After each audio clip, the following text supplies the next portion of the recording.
Looking around the airfield, I noticed so many different people land at Shoreham, but one visitor in particular caught my attention. So what's the police helicopter doing here? Well, we come in here as required to take fuel. Our endurance is about an hour and a half to 2 hours, which will get us about 120 miles away from our home base. Oh. But if we want to go a bit further away, then we have to start looking to other bases for our fuel. Okay. And on this occasion, we're off to the west near Chichester Way, and it was better for us to come here for fuel than it was to try and get back to our own base. Okay. And so we will now base ourselves from here to go off and do any operations that we need to from here before we go back up to Red Hill, our home base. Great. So could you tell me a bit about helicopters? Because I don't really know anything. Well, what's the difference between aeroplanes? What we're doing is we're putting the pitch on the blades, and that becomes our rotary wing. Okay. But in an aeroplane, you push the stick forward and the aircraft will dive. Yeah. Helicopter does exactly the same. Okay. Push the stick to the right and the aircraft will go to the right. Airplane does it pretty much exactly the same. The main difference is that I need to alter the pitch on those blades, and I do that with the collective lever, which is this button, this lever here. I can't open the door any further. It's that lever that's right there in between the seats. Oh yeah. And if I pull that up, I'm going to alter the pitch on the blades. Okay. And by altering the pitch on the blades, it's a little bit like you putting your hand out of a car window when you're driving along. If you do that, your hand goes up, doesn't it? Well, exactly the same thing. Okay. That's why we sit on the right-hand side of the aircraft, as opposed to the left-hand side, which is where a fixed-wing pilot would sit. Yeah. Why does he sit there?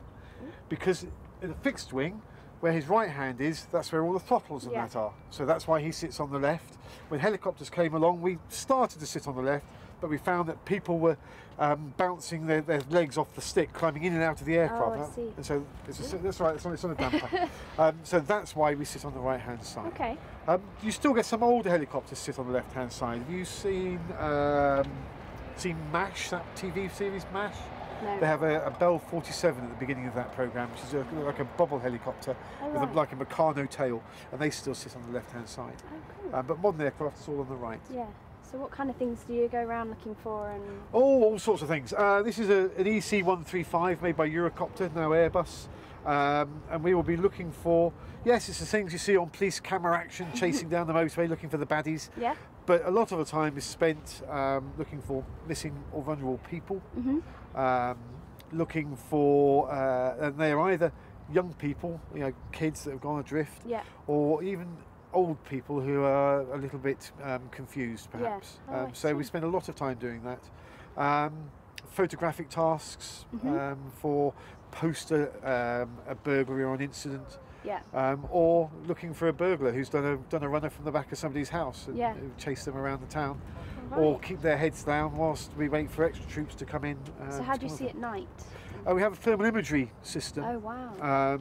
So by day we have a camera that can read a number plate at sort of 4,000, 5,000 metres. Wow. At night we use thermal imagery, and what that's looking for is the contrast in temperature. And so you at the moment, as I look at you, your face by contrast is going to be warmer than your coat.